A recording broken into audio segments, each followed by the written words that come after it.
Inaalam na ngayon ng otoridad kung sino ang responsable sa pagtapon ng isang bagong panganak na sanggol sa isang basurahan sa Sandawa Road, Barangay 76-A, Davao City.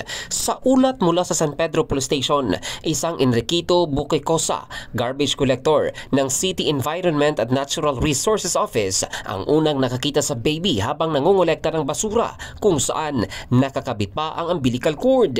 Agad humingi ng tulong si Buquecosa sa Central 911 at agad dinala sa ospital ang sanggol matapos makitaan ng sinyalis na buhay, ngunit sa kasamang palad hindi rin ito tumagal at nasawi. Tinatayang nasa 5 hanggang 6 na buwan pa lang ang baby na posibleng napaaga ang paglabas, subalit basta na lang iniwan sa gilid ng daan malapit sa basurahan. Samantala, isang walang buhay na sanggol naman ang nakitang nakalutang sa isang kanal sa Sitio Cogonal, Barangay Taplan, Coronadal City.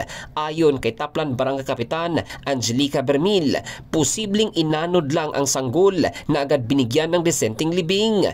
Nagsagawa naman ng surveillance sa mga buntis ang barangay sa tulong ng otoridad maging sa katabing mga lugar para matukoy kung sino ang salarin sa pagtapon ng nasabing supling. Ang balitang ito ay hatid ng Drive Max Adult Herbal Capsule para sa lalaking laging umaangat.